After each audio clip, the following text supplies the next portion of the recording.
Hello and welcome to Scouse Pop, an exclusive series on Bay TV about the musical culture in Liverpool in the 1980s. I'm Paul Skillen from the University of Chester, and coming up on this edition of Scouse Pop, we'll be joined by one of Liverpool's favourite adopted sons, rock photographer Francesco Mellina.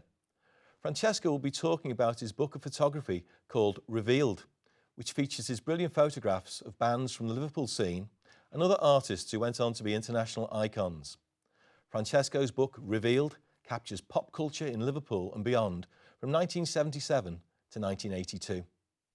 Francesco Mellina, welcome to the programme. So, with a name like Francesco Mellina, could you tell the viewers in what part of Liverpool were you born? Well, I guess that's a joke. No, obviously by my name, I was born in southern Italy in a place called Calabria. That's the region. And my hometown's name is Polistena. It's a small town in southern Italy. And what drew you to Liverpool? Why did you come here? What was it? Well, I was drawn to Liverpool by two things, the Beatles and Liverpool Football Club. And did you come for a particular reason, apart from the football and the music? Was there anything else that drew you there in terms of work or well, study? it wasn't necessarily work, and I mean initially it was just I wanted to absorb the culture that I felt was in Liverpool, specifically in Liverpool. And what particularly about that culture? Was it the music culture or? Well, it was the music, arts? yeah, but also all the things that I imagined, surrounded that. Okay, so you came over. I know from the previous research I completed with you that you actually came over and studied photography. Was there any particular photographer that inspired you? Was there anyone that you looked up to? Yes, one of my favorite photographers was and still is Don McCullin, who is known for his war photographs in Vietnam. And I always felt that he had a tremendous amount of courage. And at first I was thinking of pursuing that kind of career, but probably I chickened out a bit. I thought maybe I should stick to something else. I don't know. Eric's on a Friday night. I can see similarities. So how did you translate from studying that type of photography and then go into the musical photography, which you're renowned for? Well, I liked Don McCullin, but of course I wanted initially to pursue that kind of photography, but I realized that I wanted to do something else, and I wanted to be involved really in the musical scene. And because I couldn't play or sing, I thought that through photography I could be part of what was going on at the time. Yeah. So Eric's Club and the bands which emerged from there became an area of opportunity to capture youth culture with your camera. I think we should start looking at some of your photographs actually now and have a look at some of the famous bands that you've captured. So the first photograph I have to look at here is, well, maybe you could talk us through this. This is the iconic Joey Ramone. Yeah, well, believe it or not, that was one of my first photographs down there. I recall going to the club and I was told, oh, the Ramones are playing, and I just couldn't believe it. So this is, it shows how close you could get to a band in those days. Yeah. I was, as you can see from the image, I was more or less on stage with them. Wow. So I mean, nowadays you just couldn't do that. So the beauty of the photo was that that you were allowed to be so close to the bands, even when they were not on stage, if you see what I mean, yeah. As well as on stage. So is this Eric's around about 1977? That was 1977, yeah. Wow. Yeah. So, I mean, looking back on that, such an iconic image. He's got the strut, he's got, leaning into the audience. You can just see everything poised to deliver. I'm not sure what song he's singing. Can you remember? No, I can't remember what song he was singing, but I mean, it is unmistakably Joey Ramone, Yeah, it's just the body shape. Yeah. Can we have a look at another one, our next photograph? Now, we're going back to more of a local band, and you've caught some of the iconic local bands quite early on in the career. I mean, here we've got this lovely one of Echo and the Bunnymen. Could you talk us through this one, Francesco, and tell us? Yes, I can. Yeah, this was taken at a rehearsal room called The Ministry, where most of the Liverpool bands rehearsed. I mean, literally next door to each other. The Bunnymen were always a little bit reluctant, to be photographed, as you can probably detect from, from their stance there. But I did this particular photo shoot for an article in Melody Maker, and you know, even though they knew they were going to be in a major article, they were still quite reluctant to be photographed. But but that was their character, you know. So in a way, that kind of captures the people that they were and are, even to this day. Yeah, I mean they're not smiling for the camera. It doesn't look particularly posed. It's almost they're uncomfortable, but it's Precisely, and that's what I mean. You know, they were very reluctant and almost, as you say, uncomfortable. Yeah, I agree with that. I think the other band which we're going to have a look at now, which spearheaded that sort of iconic renaissance in Liverpool, with the Teardrop Explodes, and I think we've got two quite contrasting pictures now. There's the Teardrop Explodes. I mean, can you tell us about this photograph in particular? Yes, this as well. This particular was also part of that Melody Maker article. So I did a series of photographs, and I think this was in one of the back streets, and I can't remember the name, but it was close to SOS Studios, which is now Crash Studios, I think. And yeah, I mean, they're quite jovial. I mean, they were, you know, Julian as a character was total opposite, you know, to Ian McCulloch. You know, he was more outgoing, jovial, and quite willing to be photographed, as you can tell. Yeah. Was this one posed particularly, or was it again? Well, no, I just said, look, you know, there was a gate, and I thought, well, this would make a, you know, a fun photograph, because I knew the character of Julian. You know, I knew that he was willing to play the game. Okay, fantastic. Again, so we'll go on to our next photograph, because I'd like to get through as many of these as possible. This is a really interesting one because it bears nothing like the resemblances we normally think about with the flock of seagulls, all haircuts and synthesizers. Very early photograph. Can you tell us where this was taken and well, how you... this one was taken at a pub in Berry Street. Yeah, I think it's the Masonic. Correct. Yeah, correct. And not many people are aware the Masonic was actually a proper venue, you know, yeah, for a lot of you know, up and coming bands, and I would imagine that most bands played there, and that was very early Flock of Seagulls, as you can see from their look. Yeah. I mean, considering this band went on to dominate the charts in the United States, not that long after, they had a certain, you know, metamorphosis, and the synthesizers came in and the haircuts came in, but this is what they looked like in their early days. Yes, correct. Yeah, Fabulous. It's great. It's strange to look at that, but that's how, you know, that's how it happens. Oh, fabulous. Okay, we're just going to go on to our next photograph. Now, I know you had a long association with Pete Burns. Also, you managed Dead or Alive for some time. Yeah. I picked this one out of your book Revealed, because I just think it's not just about the way Pete dominates the photograph, but I think the expressions on the faces of the other people crossing the road. Can you tell us something about this particular photo? This was in London, just opposite Euston Station, railway station, and Peter and I on that day, we were going to Rough Trade Records, basically to sign a deal.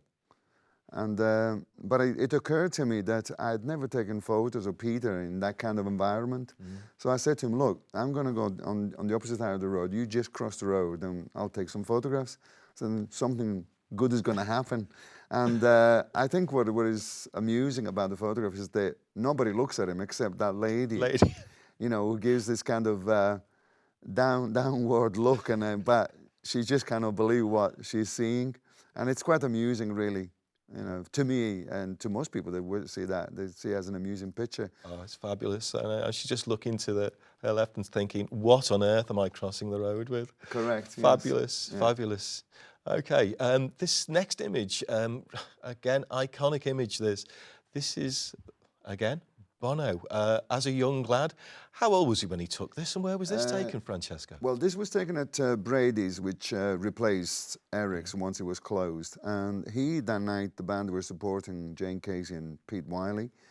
And unusually for me, I think I mentioned to you, I wouldn't, you know, because of financial restrictions, I was limited to take photographs, and now very rarely we photograph the support band. But when they came on stage, I really thought they were brilliant, and so I photographed them. I went backstage and photographed them after the gig as well. I know you were talking about before with Pete Burns. You also helped set up a record label as well in Liverpool. You've had some. Yes, Yeah. yes, it was called Black Eyes Records, and as I mentioned earlier, we signed a manufacturing distribution deal with Rough Trade Records, with Jeff Travis, who is the owner of Rough Trade, and yeah, so I mean, it was really a vehicle for Dead or Alive more than anything else. Yeah. Right. Fantastic. We'll have a look at another one of the marvellous photos from Revealed. And this is the iconic Paul Simpson. Again, if you could tell us a bit about, I mean, the look, amazing, amazing. Could you tell us a bit about when and where this was taken? Well, this Paul was part in the band The Wild Swans, and this was taken at Club Zoo, which was originally called the Pyramid Club, I think, and it was part of a month-long series of gigs by Teardrops and Bunnymen. Yeah. So that's when it was taken. Yeah. And some of your photographs capture, you know, culture, youth culture. And you said in your interview for the Scouse Pop book that you thought that the audience were just as important as the bands in the Liverpool scene. I've got one here of some of the audience coming in now. Could you tell us a little bit about this? Because this is the link to our next guest. Well, this is Dave Palmer, better known as Yorkie around Liverpool. And again, this was in the same club, Club Zoo. As I said, it was a month-long series of concerts, and I had the chance to photograph a variety of people. And I knew Dave already, you know. I had photographed him with in a band with Mick Head from Shack and Pale Fountains. I think they were called the Dance Party at the time. And I always felt that without an audience, obviously there wouldn't be a scene, there wouldn't be bands playing.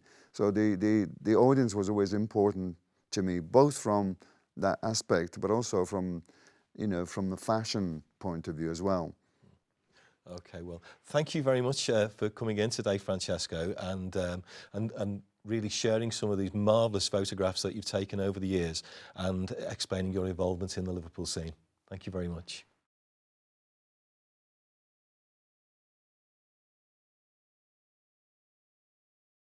Oh, and welcome back to part 2 of Scouse Pop. I'd like to welcome our next guest into the studio. This is the one and only Dave Palmer, aka Yorkie. So, Dave, just going back to Francesco's photo here, have you seen this photograph, and what are your recollections of the Liverpool scene? I mean, I think you had a recollection of this chap on the right. Yeah, and, you know, I think it's from Francesco's book, which is brilliant. It's a labour of love that has been trying to put together for ages, and of course I had to be included, just, you know, for no other reason that, you know, there would have been trouble. In the photo, there's a friend of mine called Caroline, looking fantastic there.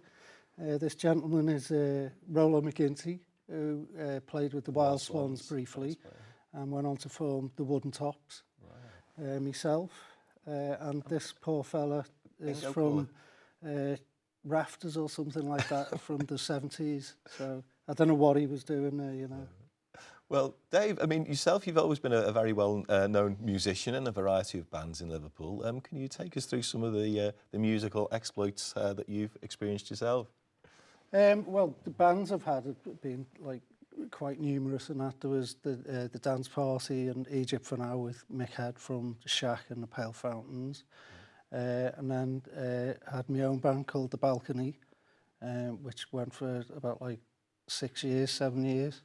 And then I started working with an up-and-coming band called Space, originally in the capacity of just co-managing them, things like that. To be honest, I was never a huge fan of them because they were a bit too like retro for my tastes. I always like things that are a little bit challenging. But then one day they heard Cypress Hill, and it changed Tommy's life. And when they started rehearsing in our cellar, which we'll come to, I'm sure, in a minute. We will come to they just mutated into this weird sort of hip-hop pop band that, well, they were convinced they were hip-hop, but it was like some weird hybrid sort of monster. But it worked, you know. I mean, like other bands used to come to where was it they used to play? I've forgotten the name of it now, but when they used to play live at the Picket and other places, other bands had come just to see what they were up to or what they get up to that night. And completely confused everyone, which appealed to me greatly, you know. Yeah. And then I ended up joining and playing bass, which was a wonderful experience. It took me around the world a few times, you know. And then my current thing is a band called Moongoose, which is all instrumental, sort of semi-soundtrack music, with heavy on visuals. And unfortunately, I think we try and do as little as possible on the live scale. We've done, I think, 4 gigs in 6 years. Yeah. This year, I'm thinking of doing another one. Oh, right. So that'll be a treat for your audience. Well, we've got a new LP out, so you've got to you've got to heavily promote these things, haven't you? So it's just finding a venue for one night, you know. Fantastic. Well, just going back to, I mean, you've always been interested in innovation, creativity, something different. And just going back to something that you mentioned before in terms of the people who you held captive in your cellar for a couple of years. I just wondered whether you could tell us, because your cellar has become legendary, it's iconic. And I wonder whether you could tell the viewers about how you came involved with Teardrop Explodes and Echo and the Bunnymen, and the role your cellar played in the musical renaissance of Liverpool in the 80s. Well, it was basically me and a lad called Mark Jordan, who does the visuals in Moongoose. When we were at school and that, we just sort of hated everything around, and everything in Liverpool in the 70s was so grim. And then, you know, when punk happened, that seemed like a little light on the musical front and that, because trying to get into Yes and Genesis was a complete no-no for us, you know.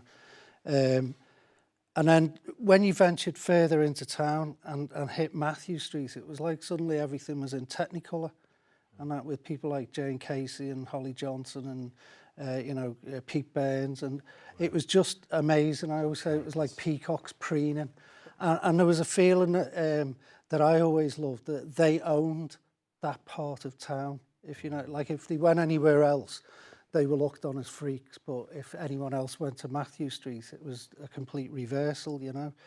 And I just wanted to become involved somehow in what they were doing and that. And then, unfortunately for Julian, he moved into our Vale, and I wanted to speak to him and that, and got chatting to him, and he mentioned he was starting a band. And he was the one who said, "Can we rehearse in your cellar?" So I asked my mum, and she said no. Like, just, you know, absolutely no way. And then a couple of weeks later, she said, "Well, we'll try it out, see if it works, you know."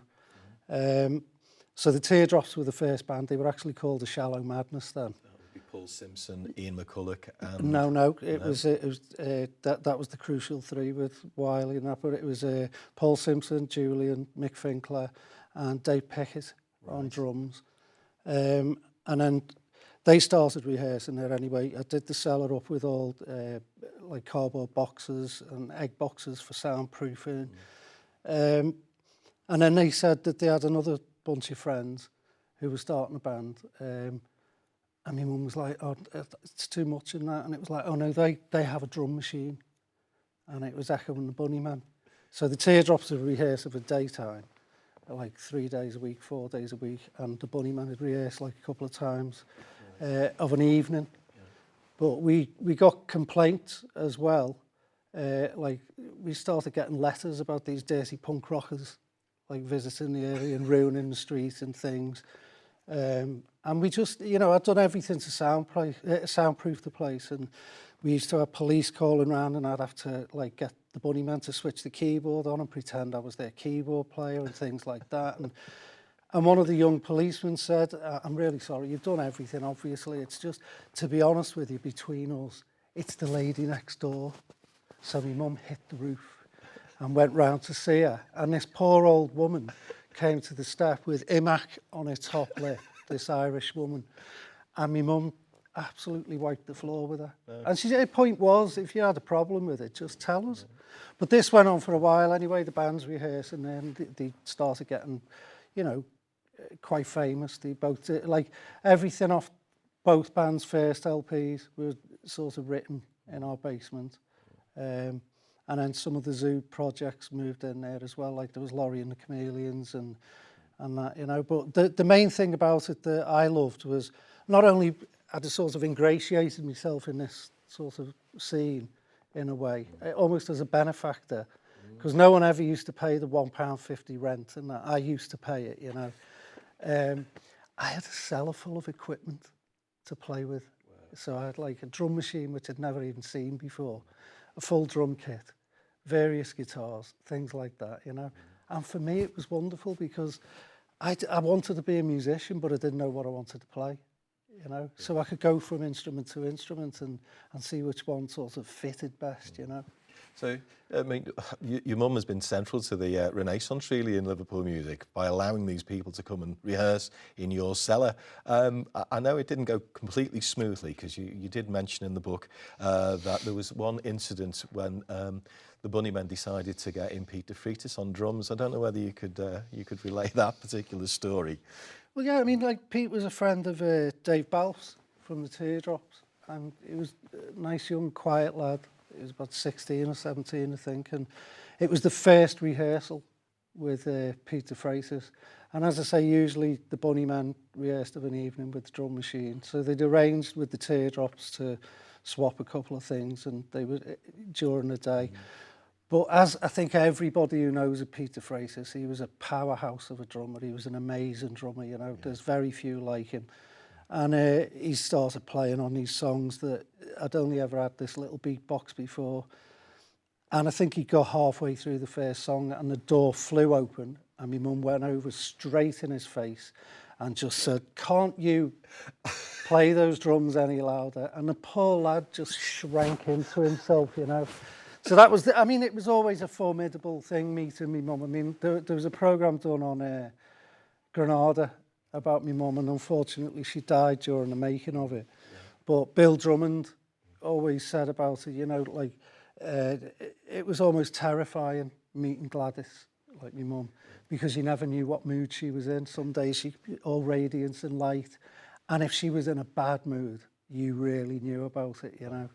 Well, I mean, it's great credit that she actually persisted and allowed these people to play in her cellar because... For years and years, really... and I don't know why, Paul. I think it's like, you know, part of it must have just been a complete love of me and wanting to help me out and that. And she also loved the bands and that, and she loved playing them off against each other. Like, she'd always say she didn't like Julian and she'd give him a hard time, but she'd let Mac do anything. I mean, there was one time he asked if he could use the inside toilet, which no one else did. Okay. And she let him, and he was up there for ages. And she was saying to me, "He must be taking drugs or something up there. You've got to go and see what he's doing." And then as I went to go and get him, he came down the stairs, and he just said, "Sorry about that, Gladys. I just washed me hair." And he was preening himself in the mirror. And anyone else she would have killed, but because she liked him, she let him get away with it, you know.